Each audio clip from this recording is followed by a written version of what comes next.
Hi friends, welcome back to my channel. I'm Sarah Martin with The Contoured Chemist.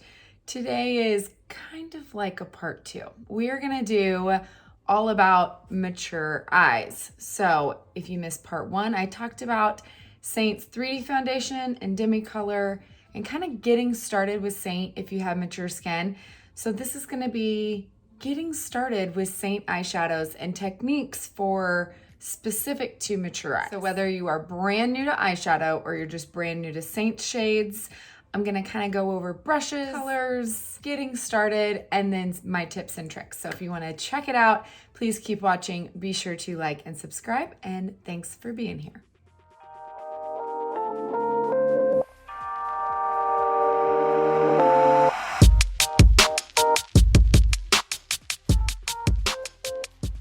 Okay, friends, so coming at you barefaced, no foundation. We're gonna do some eye makeup today and talk all about the mature eye. I definitely feel like I have experience in this because this is my #1 problem area. Definitely the point of my face that ages me the most, but I've learned so much about eyeshadows since becoming a Seint artist. I will be honest. I used to be an eyeshadow junkie when I was in like college, okay? I remember I would go to the MAC counter and I would buy a new eyeshadow if I had a special occasion just to match my outfit. Like that was my favorite, right? And then I got busy, became a mom, and I felt like I was starting to age in that area, and I literally would wear just one neutral shade across my entire eye for, I'd say probably at least 5 years. That's all I did. I never did anything else. Eyeliner, like usually black liquid eyeliner, and just the same color as my lid all over the lid. And I thought that's what I was supposed to do because my lids were very mature looking. And this was like when I was 30, okay? It just genetically kind of runs in my family. So I thought that was the best way to kind of mitigate that and make it look less apparent that my eyes were starting to droop, right? But I was doing myself the biggest disservice. I just wasn't using eyeshadow in the right way. And so I'm here to show you that you can use shimmer eyeshadow as you age. It's just all in placement, how you use it, and there are different types of shimmers, especially when you're talking about our Seint eyeshadows, and I'm gonna go over that as well. So let's get started with the very basics. If you have mature eyes like me, you probably already know this, that you can't necessarily just throw on eyeshadow, go about your day, and not have issues with creasing or even longevity. Because as we age, obviously we get, this is one of the first places of our faces that we lose elasticity, and you might have kind of loose skin in that area. And so that means you have more creasing and folds naturally in your eye. Okay, what does that mean for eyeshadow? That means eyeshadow is gonna crease. And even if your eyeshadow never creased before and you start seeing it's a simple fix as far as just using an extra step and using an eyeshadow primer. Now, I always tell my clients, eyeshadow primer is not like just one will work for everyone.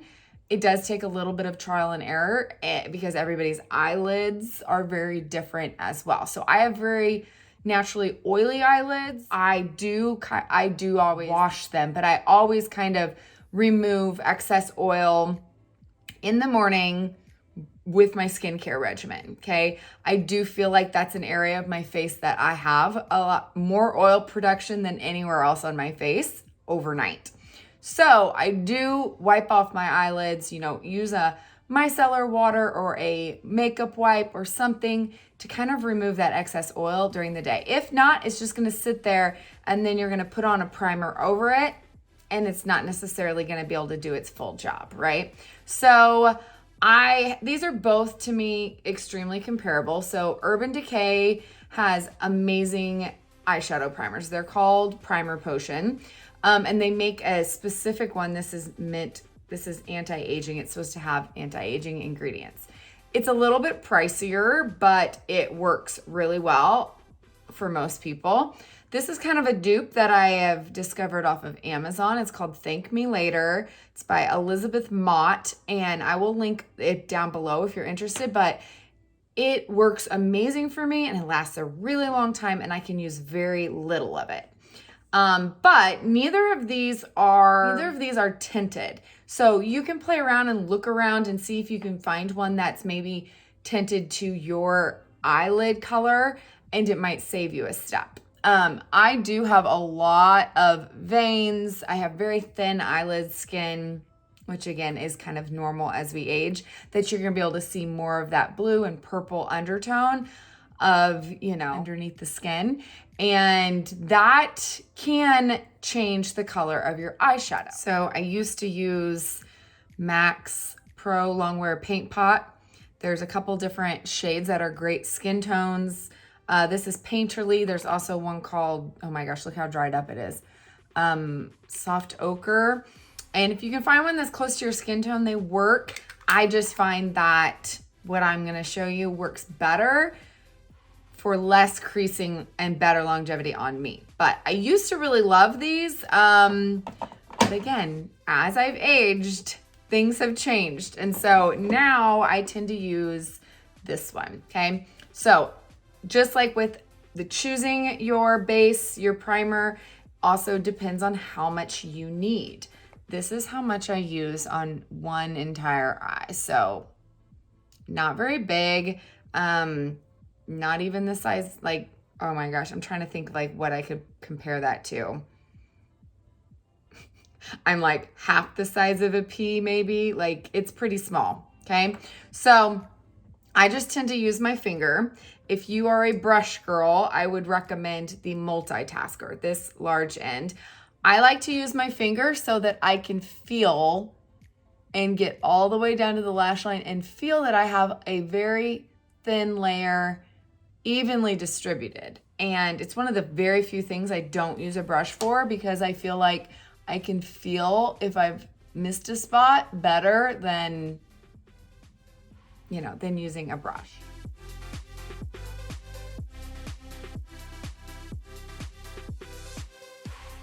Okay, so once I feel like I've got it all over my eye, all the way up to my brow, I literally put it from lash line to brow, I am primed. Okay, so for me, and because I have a lot of discoloration on my eyelids, I do like to even those out with my highlight shades. So depending on what your highlights might be, you might need to color correct your eyelids like I do. I color correct mine so that I get rid of those blue purple kind of veins. I mean, I even have hyperpigmentation on my eyelids, guys. I mean, this is called years of not wearing sunscreen, right? So I'm gonna go ahead and just pick up the blend brush, which is one of the, you could use any brush from 3D that you feel like you can get in there good. And I am gonna use my color corrector shade Mango, and I use very little when it comes to my eyelids, okay? I just do a wash like that. You really can't tell I did much. And my eyelids are the palest part of my body because it's the only part I don't self-tan. So once I put on my full makeup, I feel like then I'm like matching better, but right now it's like hard to tell. So I'm just going to kind of get rid of those blue purple tones, okay? Always inside corners for me because those get really dark. And then I'm just gonna barely touch my main shade and kind of make sure it's nice and even. I wish you guys could see how very little. I'm barely touching it. And these are older creams as well, so they're kind of dry. Okay, just enough that I'm now even and I look like my lid is all one color. Okay, now one of the key things is if you're gonna use our highlights on your lids, I don't recommend ever putting eyeshadow straight to on top of highlights, because our highlights are creams, they are tacky.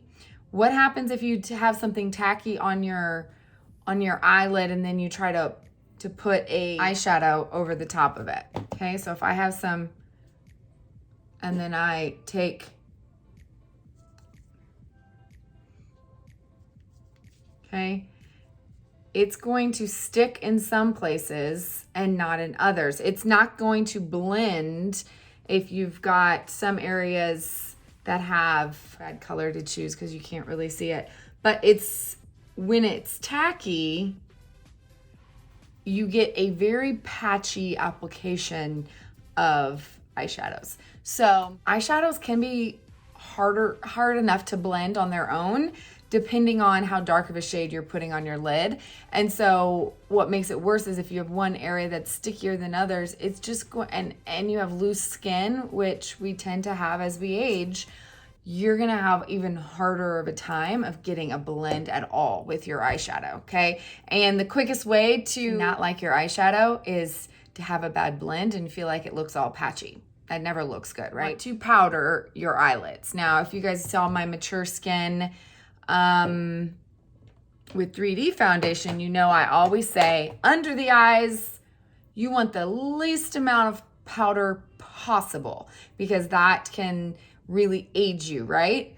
But on top of your eyelids, you want to make sure you get that powder set into all those creases and crevices and wrinkles and all of those things.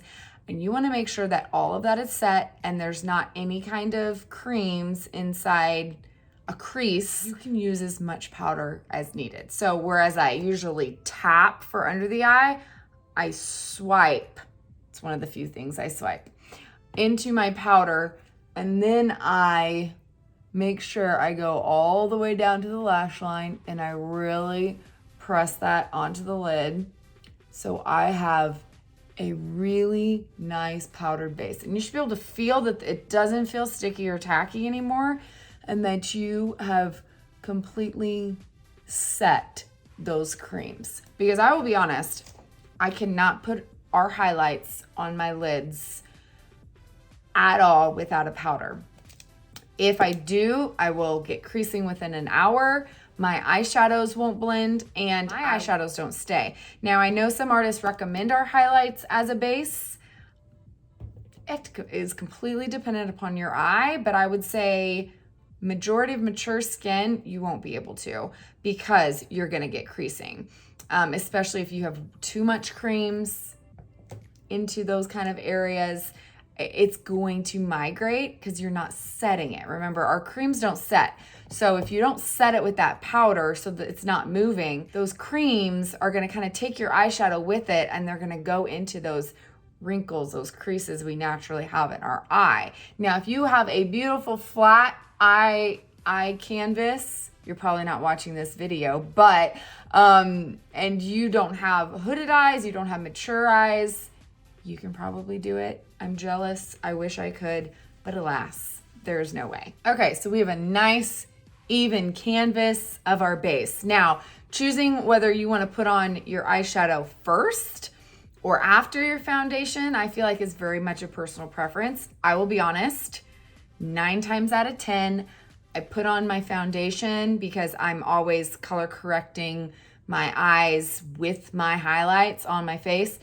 And then I put on my eyeshadow last, usually because I can just do a quick, daytime eyeshadow look. Now, if I am going like for a special occasion, or I know I'm gonna be doing a dramatic eye, like a smoky eye, something like that, that could lead to more fallout under the eyes, then I will do my eyeshadow first. I will do this, I will create my base, do my eyeshadow.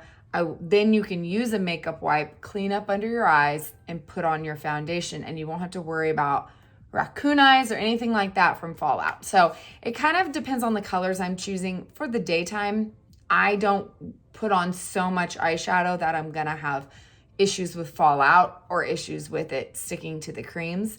But if I'm gonna be doing dark, dramatic looks, I definitely will put those on first. So hopefully let's go into choosing eyeshadow shades. So if you are new to Seint Eyeshadows, you probably don't know how many we have. Oh my gosh, I don't know if I've counted in a long time. I have a lot of them in my personal palette that I use on the daily, but we've got a lot of shadows, okay? I will drop in the categories of how I categorize Seint Eyeshadows. This is something I've made up based on my experience with these shadows because they are very deceiving from, I'd say, pictures online are extremely deceiving. I'd say swatches can even be deceiving. Some of our shades might look a certain color in the 10 and then look completely different when swatched on the skin. They're deceiving. So even swatches, it depends on how heavy the swatch is. So I can always help you by sending you swatches if you have questions over shades, but I kind of made up these categories to, for one, help you understand which shades are similar in that same category, even if their photos look very different. And then for two, to help you kind of pick and choose and put together an eyeshadow look. I find it really easy for those new to eyeshadow to be able to kind of pick one from each category and build an eyeshadow look very easily, okay? So if you are new and you don't know, I'm just gonna quickly go over my eyeshadow categories, which is pretty much a number one shade is gonna be something highlighting, okay? It's the lightest of our shades. Now this category will work for any skin tone.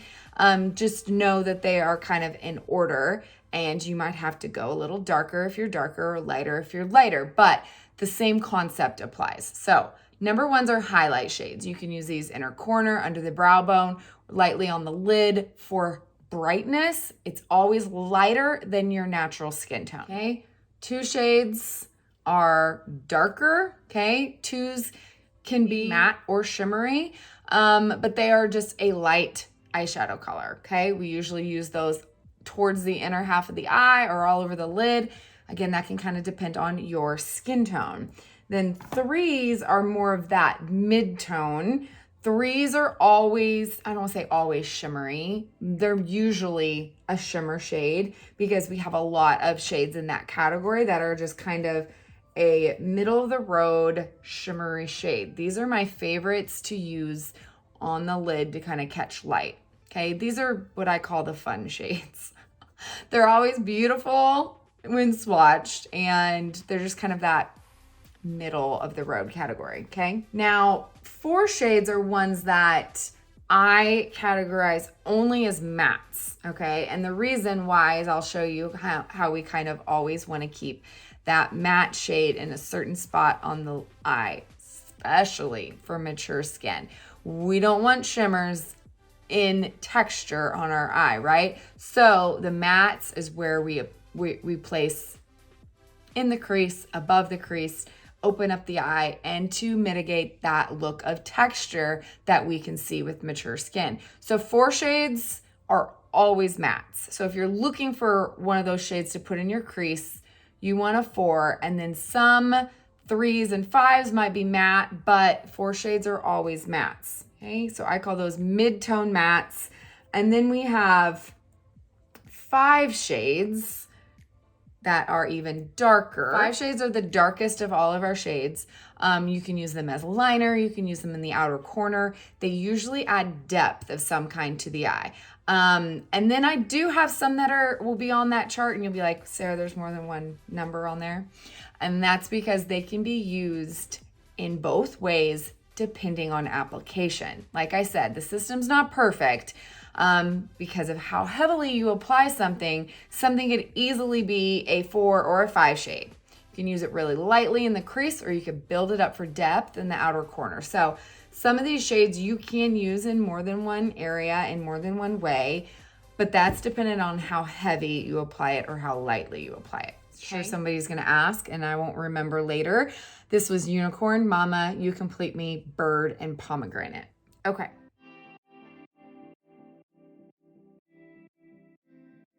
So when it comes to mature skin, like I said, I feel like there's always been this kind of stigma that if you have mature eyes, you have to wear only mattes. And I was one of those that believed it until I started really experimenting with eyeshadow and experimenting with eyeshadow techniques and realizing that my eyes look actually way younger with shimmer, it's just strategically placed shimmer, because when I do an all matte look, my eyes look older. And that's because, same thing with our face, if we do no glow to the skin whatsoever, what does that do? It makes your skin look dry. And dry sometimes looks crepey. And our eyes, if we naturally have crepey eyelids, a matte is gonna make them just look dry and crepier. And that's what happens with me personally. And so I find that I mean, it is very rare that I do an all matte eye look unless I'm showing you guys. So I urge you, if you are a all matte girl, to really try a shimmer. And so I wanna show you guys some subtle shimmers that you can get started with that I feel like anyone can wear. And then I'm gonna show you guys some of the shades I recommend mature eyes maybe kind of steer clear of or use very sparingly. That ones that I notice I have difficulty wearing myself, because our shimmers are not all equal, right? So I want to show you guys the difference of some of our shimmers. And again, our website does not really show the difference. If you need swatches, you guys know you can always reach out to me and I will be able to tell you if something is what I call subtle shimmer, a regular shimmer, and a foiled shade. Okay, so here's an example of a subtle shimmer. This is one of my #1 favorite recommendations for mature eyes, and you'll be able to see the difference between the two, probably even on camera. Okay, this is Rome, very finely milled shimmer, and then this is Sabrina, which you can tell catches the light. They look very similar. This one's just slightly darker, okay, but Rome is a shimmer that still catches the light, but it's not a blinding highlight, right? It's not just gonna like make all of that texture look more apparent. Sorry guys, I have a huge bruise on my hand. I totally just knocked my hand into the counter a couple days ago and I bruise like a peach. Fun fact, I always bruise so bad. So anyway, sorry about the giant bruise, but that is Rome. And compared to Sabrina, which is very similar to Drift in my opinion, do you see the difference in brightness? Okay. And the lighter you go, the more it can really show texture. Okay. I consider Rome a subtle shimmer, Sabrina a shimmer, and this one is Aries. This one is a foiled shade. Okay, can you see the difference in texture, even on my hand? So this is Aries. You might not be able to tell in the tint. Do you see how much chunkier, I don't know how else to describe it, chunkier that shimmer is? It's not finely milled. It is not a glitter. We do have glitters, which I'll be honest, steer clear of if you have mature skin. I mean, you can wear them for a fun night, but on the daily, I mean, I wear them in like New Year's and parties and stuff, but like, I'm not gonna wear this daily. So I'm not even gonna swatch that because then it's gonna be everywhere. So this is Aries. Aries is about as close to you can get to a glitter without actually wearing a glitter. Do you see the chunkiness? You can literally see it. Okay, I don't know how else to describe it besides chunky. It is a more foiled look. And you can, I mean, the comparison between the two, between the subtle and the foiled is just crazy. And you can almost see the texture of my hand, right? It increases the look of texture the more foiled you're gonna go with the shades. So I have a lot of difficulty wearing Aries, I'll be honest. I can wear it, but it does have more fallout due to the type of shimmer in it. And if I'm gonna wear it, I'm going to make sure I really have a precise application in where I place it on the eye. So I would recommend something like a glitter primer, which is like sticky and tacky. You can just put a little bit exactly where you wanna place it. And then I'd recommend using a very precise brush that would press it on so that when you go, you press it on, it's gonna stick and it's not gonna fall out under your eye. This is a good example of a shade. If I'm gonna wear it, I would apply before I do makeup, because every single time I try it, even if I try to just put it right here, it falls out right here and it makes my under eyes look 10 years older. So strategic placement is number one when it comes to when you're choosing a little bit outside of that subtleness, okay? Now, I wear Sabrina and Drift on the daily as my inner corner and my under the brow highlight color.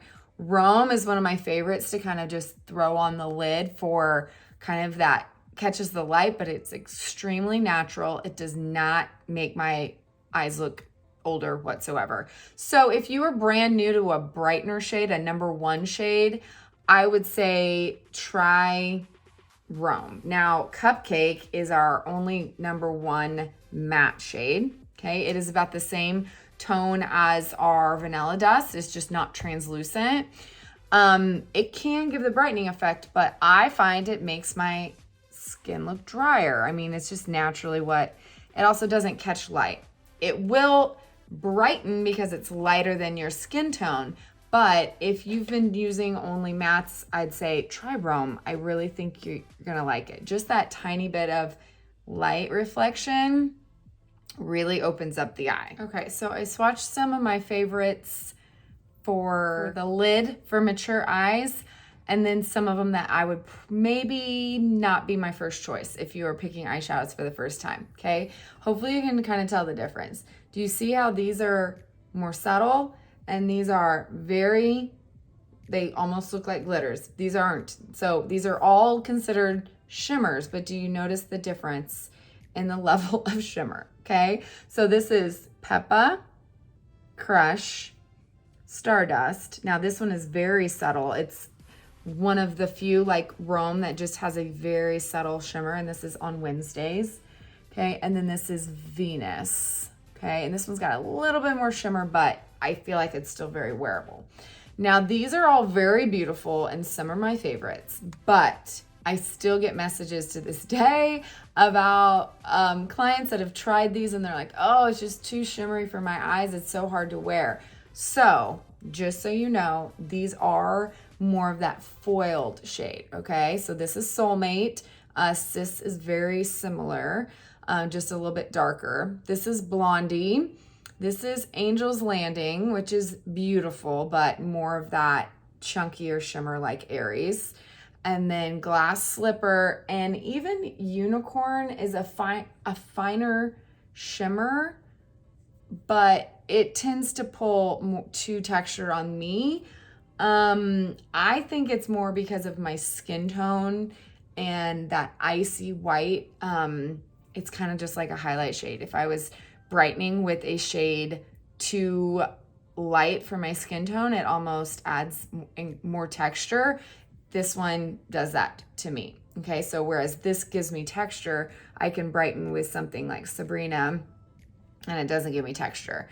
Although the formulation of those two are very similar. Does that make sense? Okay, so I would say if you are starting, go with those more subtle shades, especially if you've never used a shimmer before. I would stick with the subtle shimmers. I will show you kind of my go-tos in an eye look, and then you will love that and be converted for sure.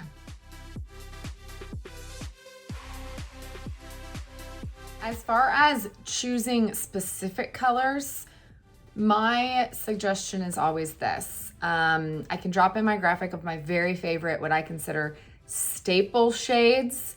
And you can kind of go with whatever you're drawn to. I've done videos based on eye color, just how to pick neutral ones that will go together. I will link all of those down below for you if you want to check them out. But for me, like, I choose a very neutral palette with some fun shades, okay? I always think if you're gonna go based on your eye color, just choose one color that will make your eyes pop and then keep the rest neutral. You are always safe with one fun shade, the other colors to make up your look, neutral. I mean, you can do so many different looks just with neutral eyeshadows. It's incredible. And we have a lot of neutrals, obviously. Eyeshadows are usually in that neutral family. So if you're scared of eyeshadows, I will show you my favorite go-to neutral look that you can start with. And then you could always just take out one of those colors, replace it with a fun shade in the same category, and be able to do the same exact look, okay? If that makes sense. One shade you're drawn to, see what color is in that category, and then you can select your other shades a little bit more neutral in the other categories to round it out.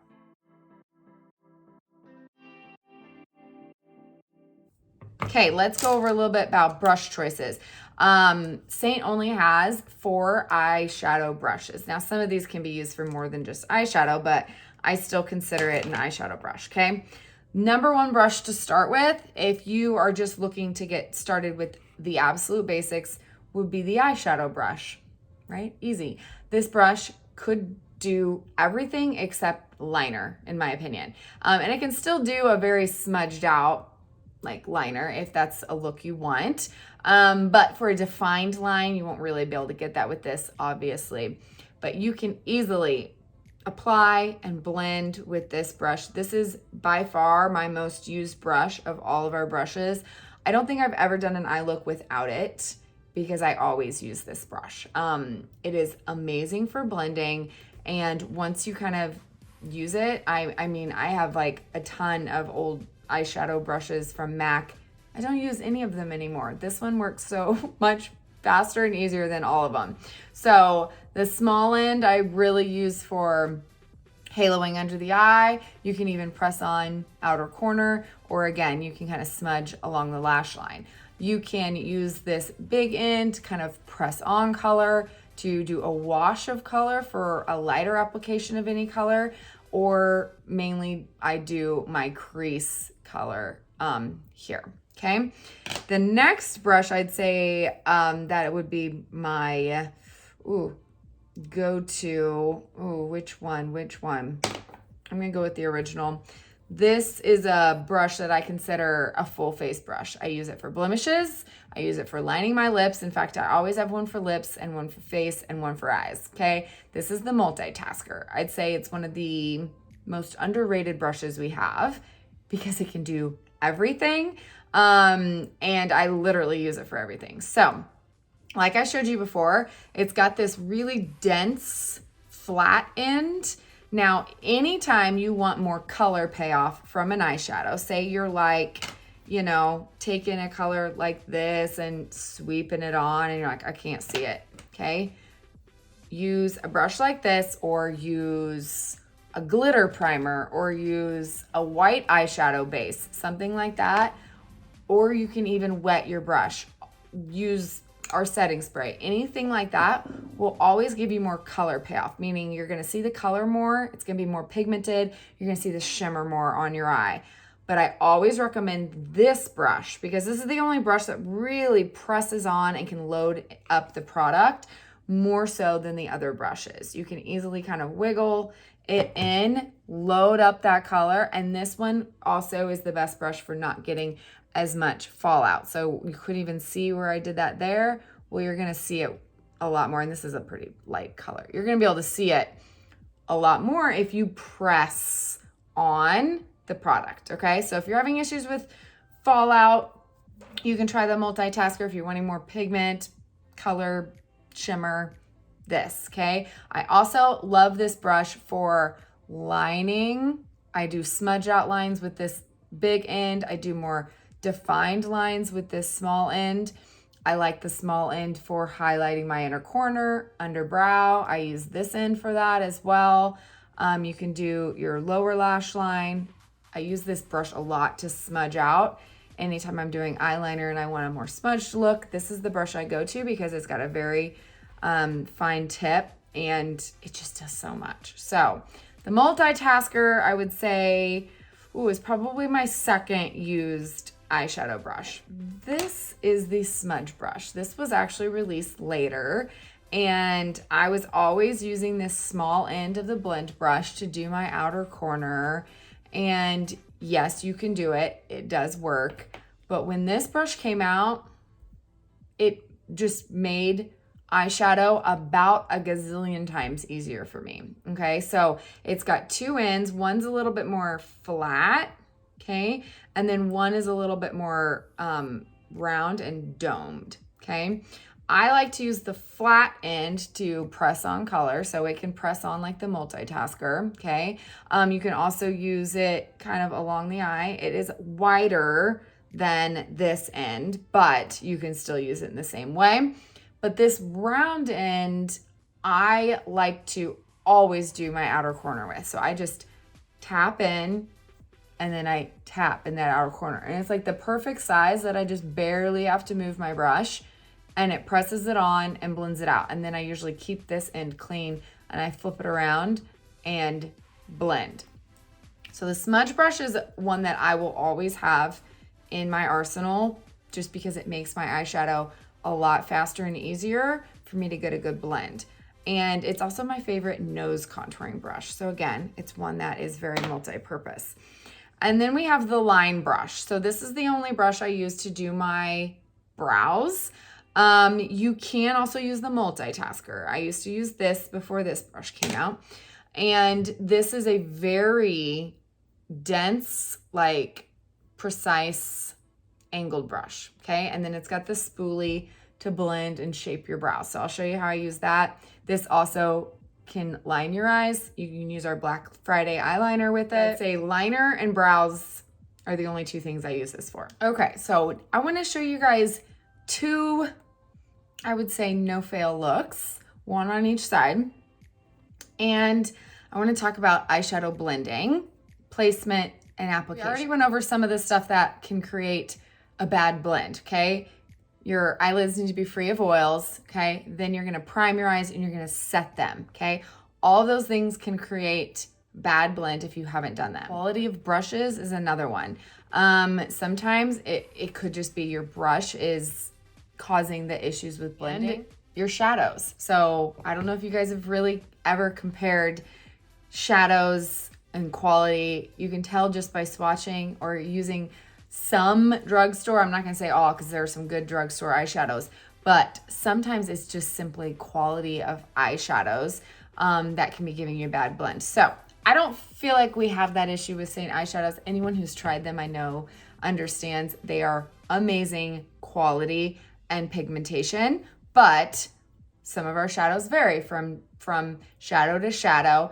And some are less pigmented than others. Some are more on the sheer side and more have iridescence, and some are extremely pigmented, and you have to be a little bit more careful with how much you're actually picking up on the brush. So again, when in doubt, swatch it first. It can tell you a lot about an eyeshadow just with a simple one finger swatch. If you follow me over on Instagram, you know I'm kind of the queen of two shade looks, and you guys have been loving them.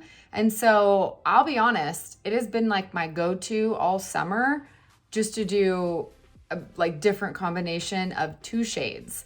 And I feel like it works so well, especially with mature eyes, because mostly as we mature, our eyes start, you know, you can see mine starts dragging down, right? Like our eyes become more and more hooded. And even if you don't have per se hooded eyes, you might still become hooded when you get mature skin if your eyes are dragging. So let's do a two shaded look on this side, and I'm gonna show you a little bit about application for mature eyes. All right, so when it comes to getting a good blend, you always wanna kind of tap into the color, okay?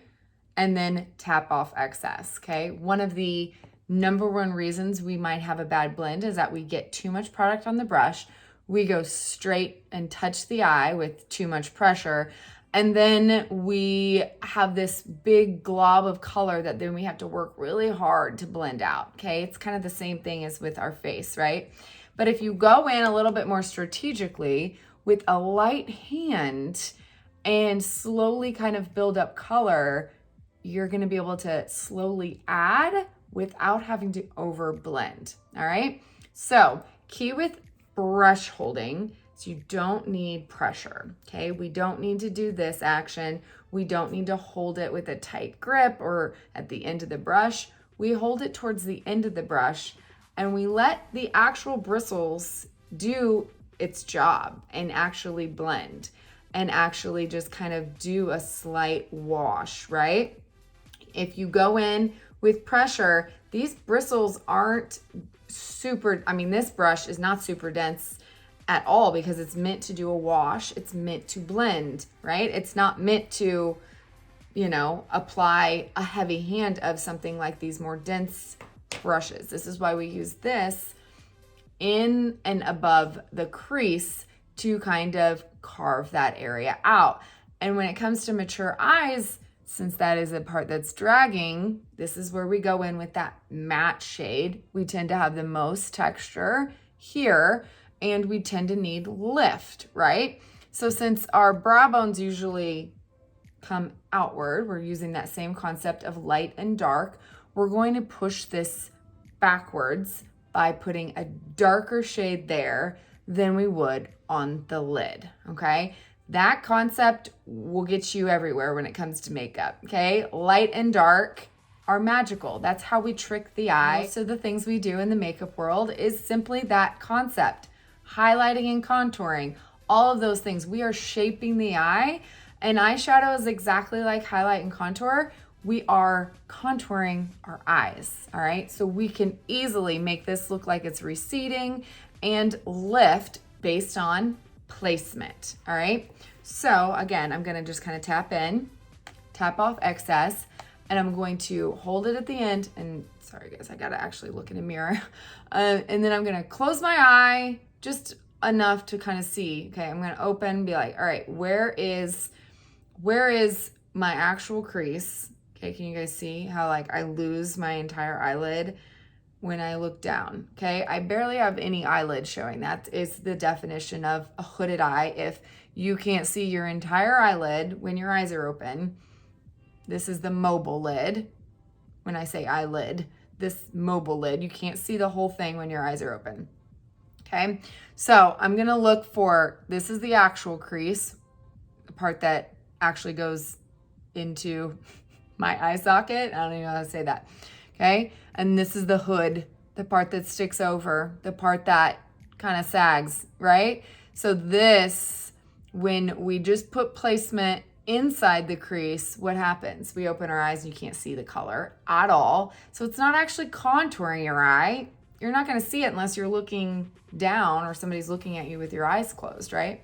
So we always wanna kind of go to that and right above it, okay? And I have gotten to the point where I kind of just close my eyes and then I try to always apply with my eyes open. Now I'm barely touching my skin and I'm using very feathery windshield wiper motion. I don't know what else to call it. That windshield wiper motion to just kind of place that color. And I'm not even really blending much yet, but you can kind of tell it just naturally blends based on the fact that this brush is angled in the right way and I have very little product on my brush, okay? And then we can always build. But if you apply too much color too fast, that's when you get patchiness and it can be very hard to blend out eyeshadows because again, these aren't very dense brushes. We're not going in here and like adding a lot of pressure. And pressure is sometimes how we blend makeup. But in this method, on our eyes, on this delicate skin that moves so much, if we were to go in with pressure, we would never be able to kind of control where that's blending out because my eyelids are gonna move. Like my eyelids are very movable, right? So the more pressure you add, the more it's gonna not blend, but just you're just gonna move your skin and it's just gonna stay in the same spot because your skin's moving, not the brush. Does that make sense? And then we just slowly build up color until we're happy.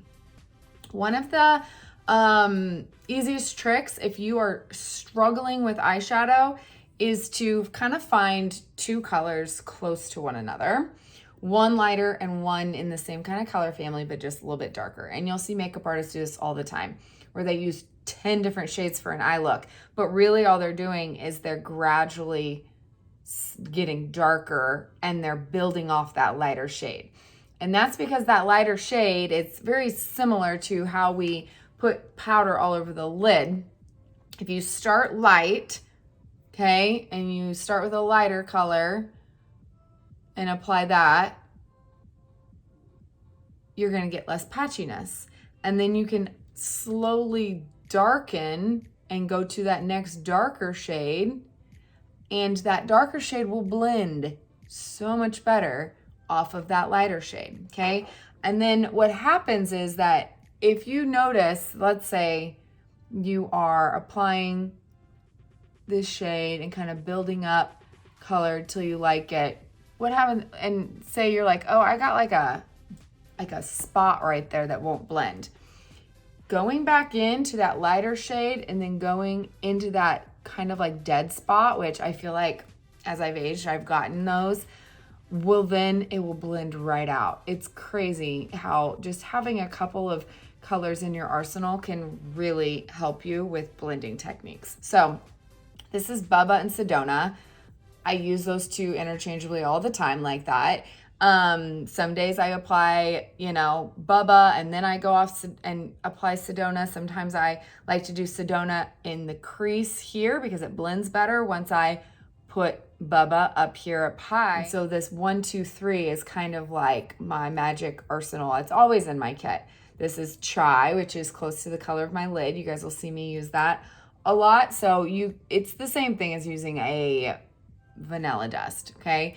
If you don't have a powder on your lid first, you definitely need to pick up a color I call this my magic eraser shade because it is the color of my lid. So anytime I need help blending, say I got that darker shade too far in here, I would take that shade and just apply it here and kind of blend that out, okay? So when it comes to mature eyes, we never want to close off our eyes. Our eyes kind of can tend to look smaller as we age anyway because this part is dragging down and it just kind of closes off our eye. So we want to lift and we want to open. We always want to brighten and make our eyes look more youthful, okay? So we're going to kind of concentrate that darker shade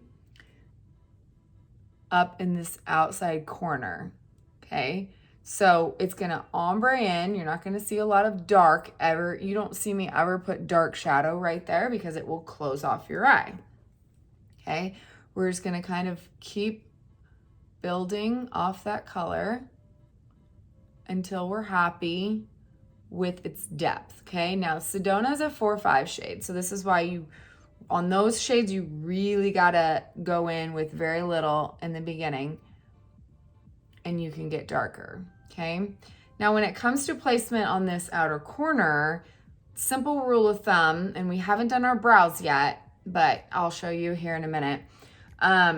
Nose, corner of the eye, tail of brow, okay? You always want to kind of stick in that magical line. So sometimes if it helps you, just take the small end, dip into that darker shade, go to that imaginary line there, and just kind of draw a line, okay? Now that tells you don't go past that point. And then if you haven't done your face first, you can easily just take a makeup wipe and remove any excess and then go back in with your blending brush, kind of blur that edge so it's not a really harsh line. You don't want a harsh line either, but that way it doesn't drag your eye down, because the farther down you go with this eyeshadow down here, it will make your eyes look droopier on the side, okay? So we always want to keep it lifted, okay? Always think up when in doubt, okay? Always go up, okay? Then you can't, I'm just going to stick with the same brush, but you could do the same thing like I was saying earlier with the smudge brush and kind of darken that outer corner. When I'm just doing 2 shades, I tend to just use the eyeshadow brush for everything, to be honest. Keeping it simple, okay? And then blend out. If you have trouble blending, you can go back into that lighter shade, okay? But you just want to make sure you can see the color with your eyes open. We are simply doing a contour and we are making that hood push back. Do you notice how it is less apparent than it was when we started? And that's because we're keeping it nice and dark, okay? And we're keeping this side dark here to lift the eye this way and up, okay? And we're not done yet, but that's the general. Now I always, when I do a 2-shaded look, and I'm sorry, I started showing you guys more shades just for blending purposes, but for a 2-shaded look, I can do a 2-shade look with either of these shades in the same way. You just might have to build up the bubble a little bit more, use less of Sedona if it is not blending good, but I always just use one or the other with a 2-shade look. I forgot for a second that I was showing you guys 2 shades. Okay, then I always go in with that same shade and I halo under the eye. Now, haloing is really easy. Just stick with this small end, get it right directly on the end of the brush, okay? And then you can even flip it over and blend if you feel like it's too harsh, okay?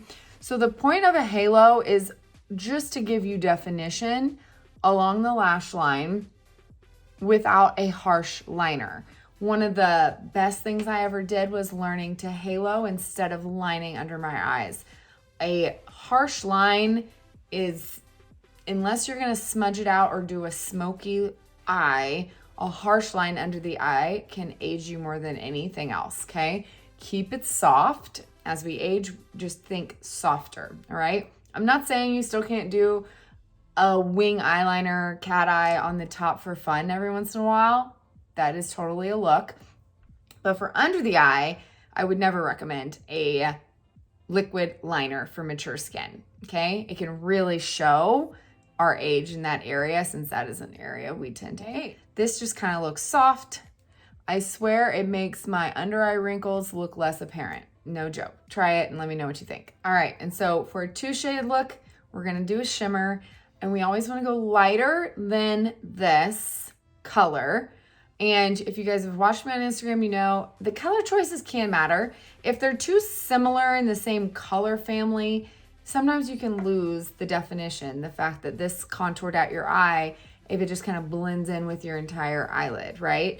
But the shimmer will catch light. You can definitely do that look, but for the most like bang for your buck with 2 shades, I recommend picking a more contrasting shade that's not too similar. So what I mean is like picking Lullaby as my crease color, I probably wouldn't go in with Gigi as my lid.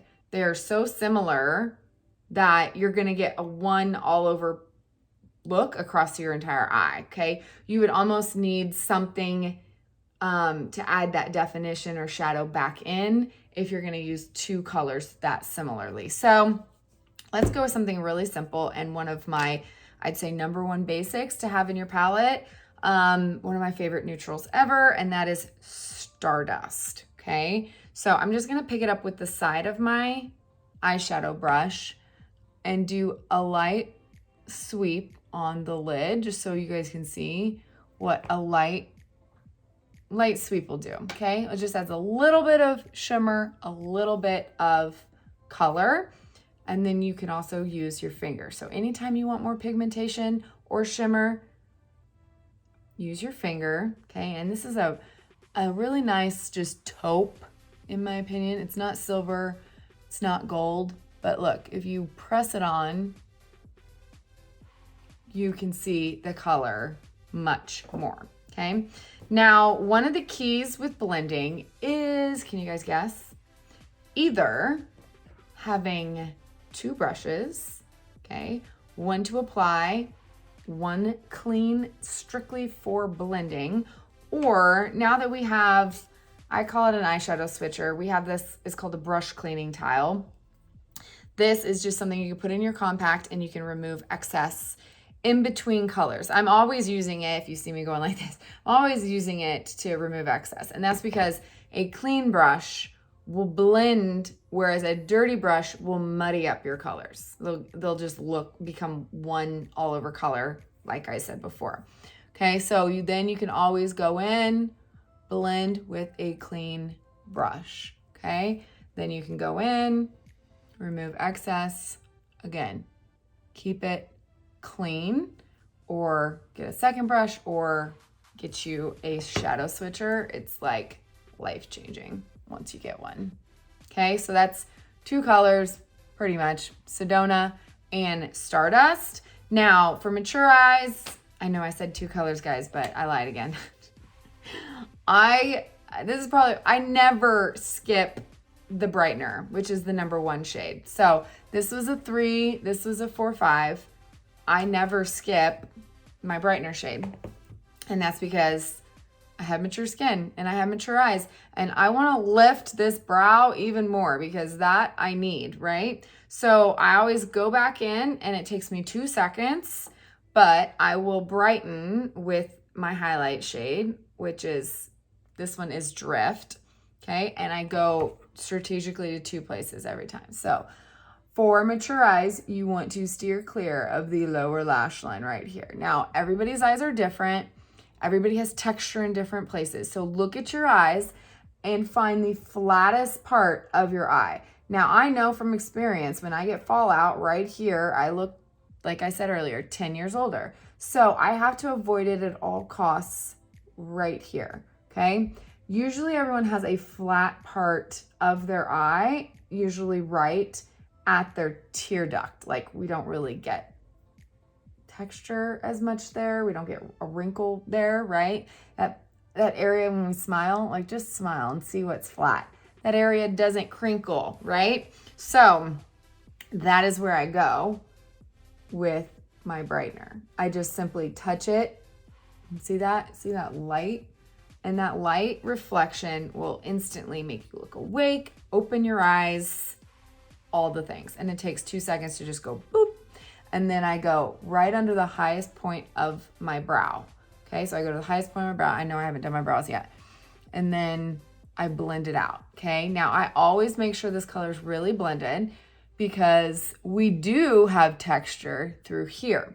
One of the things I see, a lot of people will put too much brightener. They'll go too far down, and then it actually will increase the look of texture here on your eye. Remember, we're keeping our matte shades always to the crease and right above the hood to lift, darken, make that area recede. We don't want to bring this area forward again by putting your brightener too low on the eye. You just want to, like, high and tight right underneath the brow, only to lift the arch of our brow. That is the only purpose, okay? So as light catches, that part of our brow will be lifted and this part will still be receded, okay? We're just gonna optical illusion it, right? Okay, and then I wanted to show you another technique that is a no-fail in my opinion, and it is just like this, but using one more shade. So I call it the Ombre.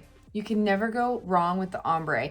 And you can kind of do it in the same way like we did here with like a darker shade in the crease and a lighter matte up here. That is an Ombre. Anything you go from like the same color family and just go from light to dark is an Ombre. Think Sunset, right? So I'm gonna do the same exact look on this side, add a color, and I'm gonna do an Ombre on the lid. I feel like an Ombre on the lid or an Ombre with your mattes in the crease, no fails, okay? And you can kind of pick and choose your colors. You can do it with a variety of colors, but I find this method works best if they're within the same color family.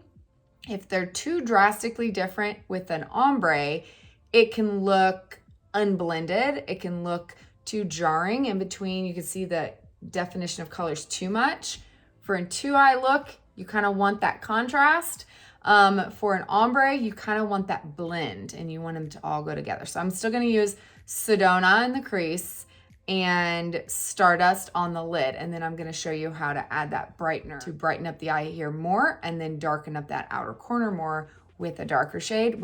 And I would say this is my absolutely favorite eyeshadow neutral family to get started with. Okay, these 4 shades are my personal favorite. If you don't like warm tones like Sedona, you can swap it out for a more neutral matte.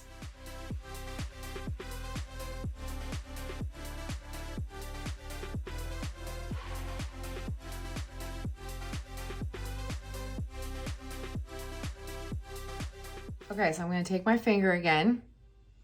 I'm going to take Stardust, this time directly in the center of my eye. Okay, just right on the highest point of my eyeball. Okay, then I'm going to use the multitasker, okay, to pick up Drift, which is my brightener shade, and put that on the first third of my eye.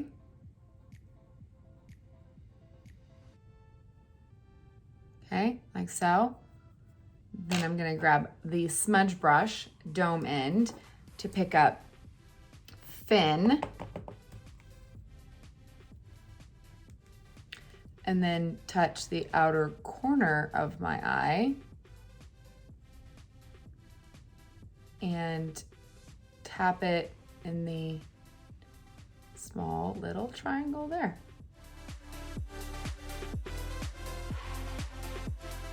Whoop, flip it around, blend.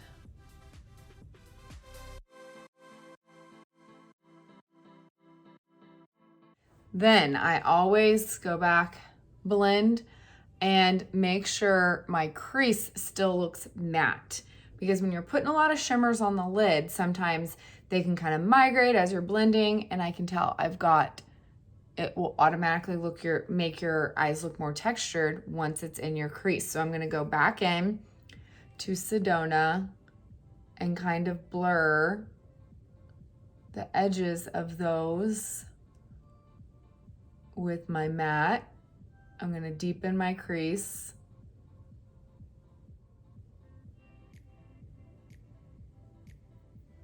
Okay. And I'm gonna see if I need to build up color anywhere. And I feel like I'm gonna have to take a makeup wipe there, or my highlight shades. Once I'm fully done with my face, you can use your highlight shade to kind of clean up those outer edges. This side I was pretty good. This side, you see how I got too far down here? It happens to all of us. Okay, so hopefully you can kind of tell difference. This is kind of ombre, light to dark. Okay, another just fun way to like kind of use eyeshadows. An ombre is a no-fail way to use a fun shade. You know, you can pick a fun shade in the middle, use a couple neutrals like your brightener and a darker shade. You can even not even use a darker shade and just go in with your crease color, Sedona, and build it in the outer corner as well.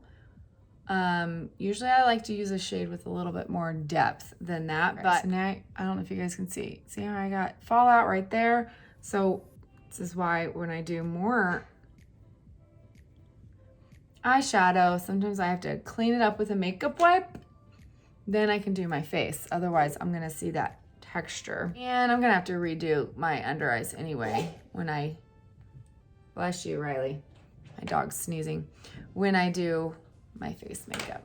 Okay, so let's go ahead and do eyeliner.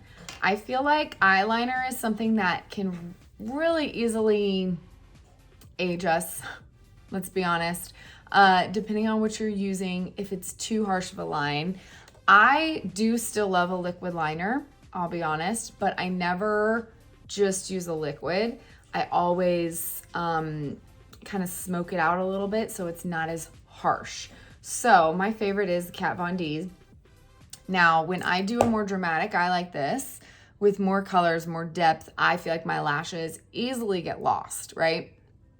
And I need that depth at my lash line. So I'm gonna go ahead and use a liquid on this side. I'm gonna keep it as close to the lash line as possible. Now, if you are not a Lashify wearer like I am, you can totally tight line up underneath your lashes just to kind of darken the lashes without a harsh line. It also won't take away as much lid space if you have hooded eyes, because you're not putting that eyeliner on your actual lid, removing that kind of real estate, you know what I mean? So I like to keep this as close to the lash line as possible and this thin as possible, which is why I like these marker type liners. I mean, you can barely tell I probably even applied anything, but that's the way I like it. Now, then I like to go in with the line brush to a shadow, okay? A really dark shadow. I typically don't even wear black, but I like to use coal, which is almost black, but it's just a little bit softer. And I will just take the line brush and I will then press it on top of that, okay? What it's gonna do is that black will actually create that depth, okay? You still have plenty of darkness, but then this will kind of tone it down a little bit, soften the line so it's not harsh. It also enables you to be able to put a messy line and then clean it up with shadow, and you don't have to be, I know liquid liner can be scary for some people, but this way you don't have to have a perfect line whatsoever, because you're just going to kind of run this across from it. I just kind of tap it along that line to soften it, and it also sets it. So if you're like me and also have oily, mature eyes with lots of creasing, you might have issues with your liner transferring up here in the middle of your shadow because your eyelid touches where your liner is.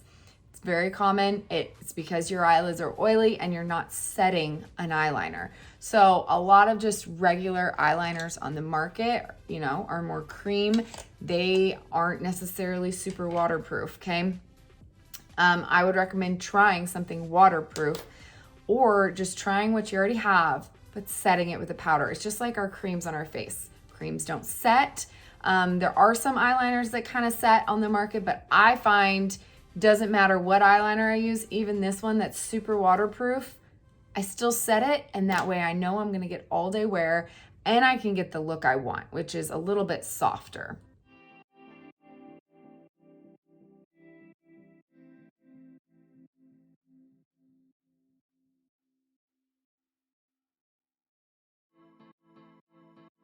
Okay, and then I'm gonna take that multitasker and I'm gonna go into that darker shade I used, Fin, and I'm just gonna use the very outer edge to kind of softly line my outside corner. So you'll rarely ever see me use liner on the bottom. I only use shadows. I just feel like that harsh line is about the first thing that makes me look older personally. So just a little bit. Now, one of the things that can make your eyes look a lot youthful is lashes, which I am not a very good example of. I can't show you the difference between before and after because I wear Lashify 24/7. But if you're interested, I will link it down below. All I do is apply these once a week, to give them a quick little squeeze about, oh, well, I'm probably not a good example. I do that maybe once every couple of days, but some people have to fuse morning and night. It makes it easier. I always have lashes, and I feel like it kind of helps lift the outer corners of my eyes and kind of hide a little bit of that texture as well. A full lash, lots of black mascara is going to help your eyes a ton. Nothing opens up your eyes like lashes do. Okay. On this side, I'm gonna do more or less the same thing, but I'm gonna use our Black Friday eyeliner. Now, our Black Friday eyeliner is cream. It does not set, I don't think, like a waterproof does at all, but I love that I can kind of just do a smudgy line and keep it really natural while still adding depth along the lash line. So I'm just gonna kind of, again, staying as close to my lash line as possible. Now, you can use this eyeliner in a variety of ways, obviously, but I'm just gonna kind of smudge it along the lashes. And I'm gonna do the same thing, but this time instead of using this brush, I'm going to use the multitasker. and I'm going to just do a very natural line on this side. Just enough powder to set it in place, but this is kind of how I usually do my eyeliner on the daily. I either don't wear eyeliner for a day look, or I just add a little bit of depth. I'm gonna do a quick brush cleaning for my line brush so we can talk brows. So if you have mature eyes and you've never filled in your brows before, I promise once you start doing it, you will wonder why you ever didn't do it before. It can be the #1 way to change the shape of your face and to lift your face. Your eyebrows are such a focal point. It is crazy when, I remember when I started actually filling my brows and defining my eyes in that way, the difference it made in my overall look, okay? So there are so many different ways you can do your brows, whether you like a boy brow or a very defined brow or just want to barely fill them in at all. I can help you pick a brow color depending on your preference. So if you want to match your hair, if you want a little bit lighter, if you are new to filling in your brows at all, to start lighter, and you'll get used to it, and then you can always go darker. I did not wear this color in my brows when I started filling my brows. I now wear Trust in my brows. And when I first started, I used a contour shade. So you can use our contours similar to a powder. I find there's not a contour color that's the exact shade of how I want my brows to look. So I now use an eyeshadow instead. You can use this line brush and do anything from a very just subtle fill. That's the same color I use in my brows. Or you can do it darker or more defined, or you can do almost like, it's hard for me to show it because it won't show up very much on camera, but you can do like brow hair strokes with this brush. Or you can pick up something that will make a very, very fine line that is meant to be a brow pen, which this one might be running out of juice. So there are a lot of these on the market. I will say they all run out really fast. I'm just warning you. But I would say start with something subtle. Just do kind of like a nice, what they would call a powder brow, meaning just giving you a little bit of definition and not a harsh line. General rule of thumb of brows is that they should start in line with about the corner of your nose to the corner of your eye. That is where your brow should start, okay?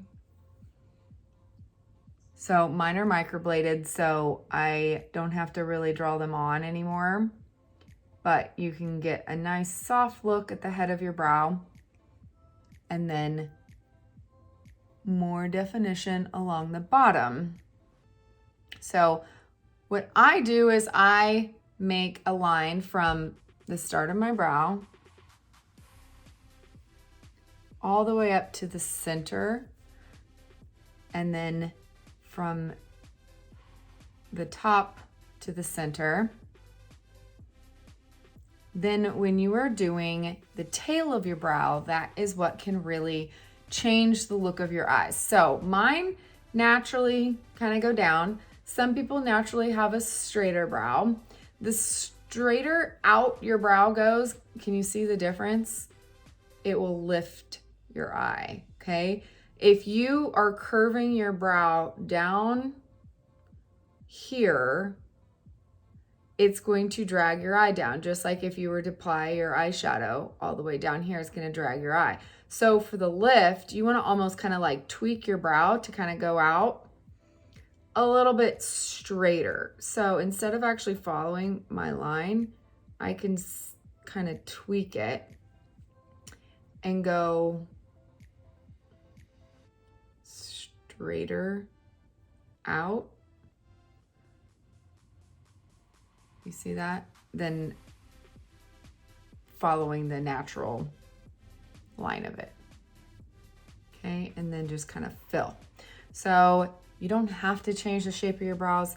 You can just simply start by filling and kind of use this flicking motion to just kind of go through sparse areas. Okay, or you can do a more defined brow like I do,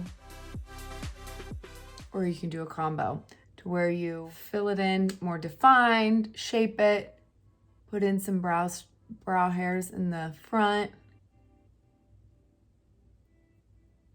to make it look a little bit softer. I always go through this with the spoolie to blend harsh lines. Okay, now then how you shape it is completely up to you. If you like the straight up in the front kind of angle, I would recommend our brow wax. So whether you want to use a gel or a wax, like there's a lot. There's even tinted ones if you have a really sparse hairs and you want to add a little bit of color. This one's from NYX. It doesn't add too much color in my opinion, but if you have really blonde eyebrow hairs, that can kind of help actually tint your hairs. I tint my brows, so I don't feel like I need that, and I can easily just use our brow wax because it is clear. Okay, now our brow wax is solid so that you can put it in your actual compact, so you do have to wet it with either a setting spray or water. So I'm just gonna kind of spray the end of my spoolie, and then I'm just gonna rub it and twist it in the brow wax. Okay, I don't like mine too wet, so I kind of let it dry a little bit and it gets a little tacky. And then you can shape your brows however you want. So you can brush them into place and then they will stay. And I love our brow wax that it's a soft hold. I can't stand the crunchiness of brow gels in my eyebrows. It's a texture thing. So however you brush it, it'll stay that way. So I tend to just kind of brush up the front and I just kind of place the rest so that they kind of stay where I put them. Can you tell the difference? Okay, so I urge you to try filling in your brows. As we age, our brows get thinner, our tails start dragging down a little bit more. Try kind of tweaking them as straight as you can without it looking abnormal, right? We want it to still look natural. If you have no tail of your brow, you can easily draw them on anyway. So go a little bit straighter out to the side and it will kind of lift over here. If you do have, like, I'm starting to get gray hairs in my brows, which is why I tint them. I know I have a tutorial over on Instagram of how I tint my brows. I literally use Just for Men beard dye. It works amazing. So good. I highly recommend it. All right, so we have extended out our brows. We have set our eyeliner, and we did 2 different eye looks for more mature eyes. So just remember, shimmers are not scary. It's all about placement. Keep it to the part of the lid with the least amount of texture, which is on your eyelid, on your actual mobile eyelid, inside that tear duct, and then high along the arch of the brow, okay? Those areas with the most texture through the crease and on our hoods, we wanna keep them nice and matte. For me personally, I also always keep all mattes along my lower lash line because again, that is an area that I have a lot of texture. So just pay attention to your eyes. Where you can place things might be very different than mine, but don't be afraid of shimmer. A little shimmer can go a long way. Try more subtle shimmer. Any questions over Seint's eyeshadows, just holler, just reach out. All right, friends, I'm gonna go finish up my face so I can show you the final looks. We covered it all today, from a good base, choosing shades, categories, brush choices, blending, application, a couple looks, liner and brows. That was a lot. I hope it was helpful. And I hope I inspired you to play with eyeshadow and to have fun with your eyeshadow. I swear I was in such a rut wearing the same one color for so many years, and I didn't realize what I was missing until I started playing with shades. And now I never wear the same colors 2 days in a row. Our shadows are amazing. I can help you build a palette, just the shades that you are drawn to, just the shades you would actually wear, so you're not paying for a palette of shades that you only use 1 or 2 and run out, and then you can't get a replacement, okay? So all of these are customizable specifically for only the eye looks you want. If you are needing help with 3D foundation or needing a color match, I can send you eyeshadow recommendations along with your match. My color match questionnaire is in the link in the drop box below the video. I'd be happy to help give you some suggestions and make sure you got the right shade, all that goodness. So let me know if you have any questions, drop them in the comments below. As always, thank you guys so much for being here and watching, and I'll see you next time. Love you.